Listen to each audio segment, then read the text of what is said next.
بسم اللہ الرحمن الرحیم۔ محترم ناظرین و سامعین، السلام علیکم ورحمۃ اللہ وبرکاتہ۔ بیٹی کو بے لباس کر دینا، نمرود کی بیٹی رحیمہ کا سبق آموز واقعہ۔ حضرت ابراہیم علیہ السلام خدا کے برگزیدہ نبی اور پیغمبر تھے۔ آپ علیہ السلام کو ابو الانبیاء اور خلیل اللہ بھی کہا جاتا ہے۔ اکثر انبیاء کرام علیہ السلام آپ علیہ السلام کی اولاد ہیں۔ حضرت ابراہیم علیہ السلام تورات کی روح سے 2200 سال قبل مسیح میں عراق میں پیدا ہوئے۔ انجیل میں اللہ تبارک و تعالی حضرت ابراہیم علیہ السلام سے مخاطب ہو کر فرماتا ہے کہ دیکھ، میرا عہد تیرے ساتھ ہے اور تو بہت قوموں کا باپ ہوگا، اور تیرا نام ابرام نہیں بلکہ ابراہام ہوگا، کیونکہ میں نے تجھے قوموں کا باپ بنایا ہے۔ حضرت ابراہیم علیہ السلام اللہ تبارک و تعالی کے انتہائی مطیع و فرما بردار بندوں میں اور جلیل القدر انبیاء میں سے تھے۔ مشکل سے مشکل حالات میں بھی وہ حق اور صرف ایک اللہ کی عبادت اور اطاعت پر قائم رہے۔ آپ علیہ السلام کے زمانے میں لوگ پتھر اور لکڑی کے بنے ہوئے بتوں کی پوجا کرتے تھے۔ وہ ستاروں، سیاروں، چاند اور سورج کی بھی پرستش کرتے تھے۔ ان میں سے اکثر اپنے بادشاہوں اور حکمرانوں کے سامنے بھی سجدہ ریز ہو جاتے تھے، لیکن حضرت ابراہیم علیہ السلام کو اللہ نے ایسا دل اور ذہن عطا کیا تھا کہ آپ علیہ السلام سچائی کے سوا کسی شے کو قبول نہ کرتے تھے۔ حضرت ابراہیم علیہ السلام سچائی کے دل دادا اور شیدائی تھے، جبکہ دوسرے لوگ صرف وراثت میں آئی ہوئی رسموں اور روایات میں جکڑے ہوئے تھے۔ حضرت ابراہیم علیہ السلام کا والد عام قسم کا بت پرست نہیں تھا، کیونکہ وہ نہ صرف بتوں کی پوجا کرتا بلکہ اپنے ہاتھوں سے بت بنایا بھی کرتا تھا۔ لیکن ابراہیم علیہ السلام کے دل و دماغ کو اللہ تبارک و تعالی نے بچپن ہی سے روشن کر دیا تھا۔ حضرت ابراہیم علیہ السلام کی ولادت نمرود کے زمانے میں ہوئی۔ اس کا نام نمرود بن کنعان بن سام بن نوح تھا اور یہ شہر بابل کا بادشاہ تھا۔ اس نے 400 سال تک ساری دنیا پر حکومت کی اور یہ بڑا ظالم اور جابر بادشاہ تھا۔ اس کے دور میں بت پرستی عام تھی، لوگ اللہ کی وحدانیت کو چھوڑ کر بتوں کی پوجا کیا کرتے تھے۔ نمرود نے بھی خدائی کا دعویٰ کیا اور اپنی پوجا کرنے کا حکم دیا کرتا تھا اور لوگوں کو اپنے آگے سجدہ کرنے کا حکم دیتا۔ کاہن اور نجومی اس کے دربار میں بکثرت اس کے مقرب تھے۔ نمرود نے ایک رات خواب میں دیکھا، ایک ستارہ نکلا اور اس کی روشنی میں چاند، سورج وغیرہ سارے ستارے بے نور ہو گئے۔ جب اس کی تعبیر معلوم کی تو کہا گیا، ایک فرزند ایسا ہوگا جو تیری بادشاہی کے زوال کا باعث ہوگا۔ یہ سن کر نمرود پریشان ہو گیا اور نمرود نے یہ حکم دیا، میرے شہر میں جو بچہ پیدا ہو وہ قتل کر دیا جائے۔ اسی طرح ہزاروں بچے قتل کر دیے گئے۔ اسی دوران میں حضرت ابراہیم علیہ السلام پیدا ہو گئے اور بادشاہ کے خوف سے ان کی والدہ نے شہر سے دور پہاڑ کے ایک غار میں ان کو چھپا دیا اور پھر اسی غار میں چھپ کر ان کی والدہ روزانہ دودھ پلا دیا کرتی تھی۔ بعض مفسرین کا قول ہے کہ 7 برس کی عمر تک اور بعض نے تحریر فرمایا کہ 17 برس تک آپ علیہ السلام اسی غار میں پرورش پاتے رہے۔ جب نمرود نے اپنی ساری قوم کے سامنے حضرت ابراہیم علیہ السلام کو آگ میں پھینک دیا تو زمین و آسمان کی تمام مخلوقات چیخ چیخ کر بارگاہ خداوندی میں عرض کرنے لگی کہ خداوند، تیرے خلیل آگ میں ڈالے جا رہے ہیں، لہٰذا تو ہمیں اجازت دے کہ ہم ان کی امداد و نصرت کریں۔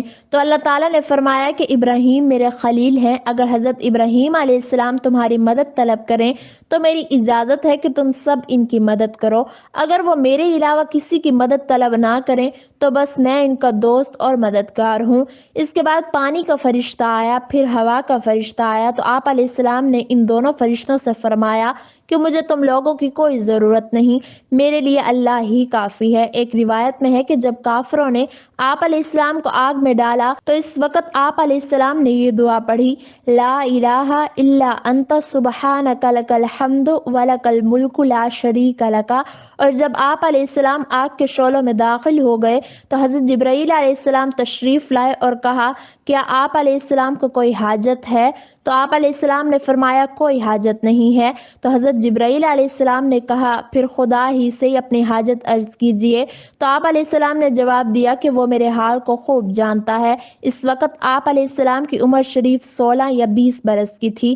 بعض مفسرین کا قول ہے کہ 7 دنوں تک آپ علیہ السلام آگ میں رہے، اور بعض نے تحریر کیا ہے 40 دن رہے، اور بعض کہتے ہیں 50 دن تک آگ میں رہے۔ آپ علیہ السلام کو نمرود نے آگ کے شعلوں میں ڈلوا دیا۔ اس وقت بھی آپ علیہ علیہ السلام کے پائے عزم و استقلال میں بال برابر لغزش نہیں ہوئی اور آپ علیہ السلام برابر نعرہ توحید بلند کرتے رہے۔ پھر اس بے رحم نے آپ علیہ السلام پر دانا پانی بند کر دیا۔ اس پر بھی آپ علیہ السلام کے عزم و استقامت میں ذرہ برابر فرق نہیں آیا۔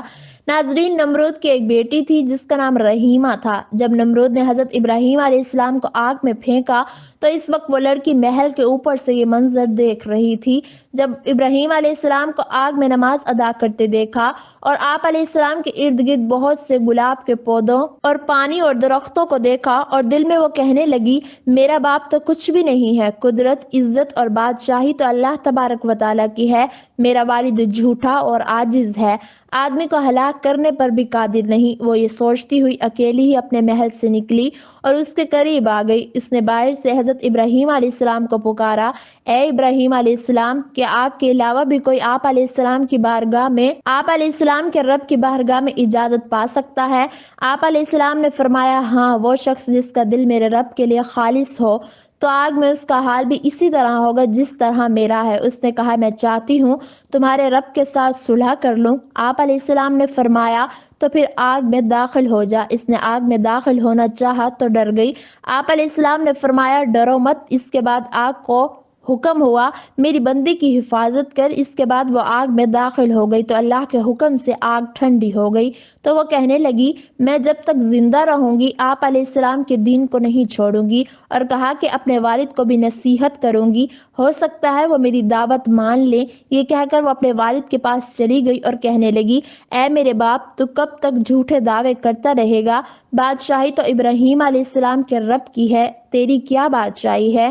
اس کے بعد اس نے کلمہ پڑھا تو اس کا لعنتی باپ غصے میں آ گیا اور اسے کہنے لگا، اپنے دین سے پھر جا، اپنی جان پر ظلم نہ کرو ورنہ میں تجھے سزا دوں گا۔ اس نے کہا، میں دین حق ہرگز نہیں چھوڑوں گی۔ اس نے یہ سن کر اپنے کارندوں کو حکم دیا تو انہوں نے اس کے کپڑے اتار دیے اور اسے پیٹنا شروع کر دیا۔ نمرود نے اس کے دونوں ہاتھ کاٹ دیے لیکن وہ اپنے دین سے نہ پھری، یہاں تک کہ اللہ نے ایک فرشتے کو وحی فرمائی کہ وہ جنت میں جائے اور اس کے لیے وہاں سے اعلیٰ پوشاک لے کر اس کے پاس جائے۔ وہ فرشتہ پوشاک لے کر اس کے پاس گیا، وہ پوشاک دی اور ساتھ ہی اپنے نورانی پر اس کے بدن پر ملے تو اس کے تمام زخم اللہ کے حکم سے درست ہو گئے۔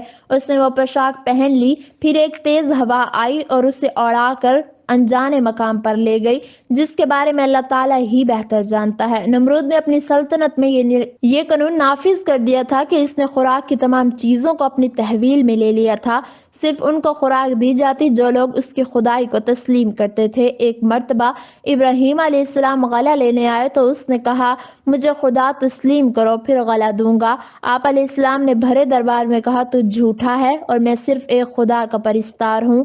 یہ سن کر وہ آپے سے باہر آ گیا اور کہا، ایک دانہ بھی نہیں دوں گا۔ آپ علیہ السلام اور چند دوسرے مومن بھوک کی شدت سے پریشان ہو کر جاں بلب ہو گئے۔ آپ علیہ السلام نے اسی وقت ایک تھیلا لے کر ایک ٹیلے کے پاس تشریف لے گئے اور تھیلے میں ریت بھر کر لائے اور خداوند اقدس سے دعا مانگی تو وہ ریت آٹا بن گئی۔ پھر سب نے مل کر کھایا۔ آپ علیہ السلام کو آگ میں ڈالا لیکن آگ گلزار بن گئی اور بھرے دربار میں نمرود کو جھوٹا کہا اور توحید کا چرچا کرنے لگے۔ نمرود نے کلمہ حق سے تنگ آ کر آپ علیہ السلام کو بلایا۔ نمرود نے پوچھا، اے ابراہیم، بتاؤ تمہارا رب کون ہے جس کی عبادت کی دعوت تم لوگوں کو دے رہے ہو؟ اے نمرود، میرا رب وہی ہے جو لوگوں کو جلاتا اور مارتا ہے۔ تو نمرود نے اسی وقت 2 قیدیوں کو جیل خانے سے بلوایا، بے قصور کو پھانسی دے دی اور پھانسی پانے والے کو چھوڑ دیا اور بولا، میں نے ایک کو جلا دیا اور جو زندہ تھا اس کو مردہ کر دیا۔ آپ علیہ السلام نے ارشاد فرمایا کہ میرا رب وہی ہے جو سورج کو مشرق سے نکالتا ہے، اور اگر تو خدا ہے تو ایک دن سورج کو مغرب سے نکال کر دکھا۔ حضرت ابراہیم علیہ السلام کی یہ دلیل سن کر نمرود حیران رہ گیا اور کچھ نہ بول سکا۔ اس طرح حضرت ابراہیم علیہ السلام اس مناظرے میں فتح مند ہو کر دربار سے باہر تشریف لائے اور توحید کا وعظ فرمانا شروع کر دیا۔ بالآخر حضرت ابراہیم علیہ السلام کی صداقت و حقانیت کا پرچم سر بلند ہو گیا اور نمرود ایک مچھر جیسی حقیر مخلوق سے ہلاک ہو گیا۔ اللہ پاک ہمیں دین حق پر چلنے کی توفیق عطا فرمائے اور اچھے اعمال کرنے کی توفیق عطا فرمائے اور ہمارا خاتمہ ایمان پر ہو۔ اللہ ہم سب کو صراط مستقیم پر چلنے کی توفیق عطا فرمائے۔ آمین ثم آمین۔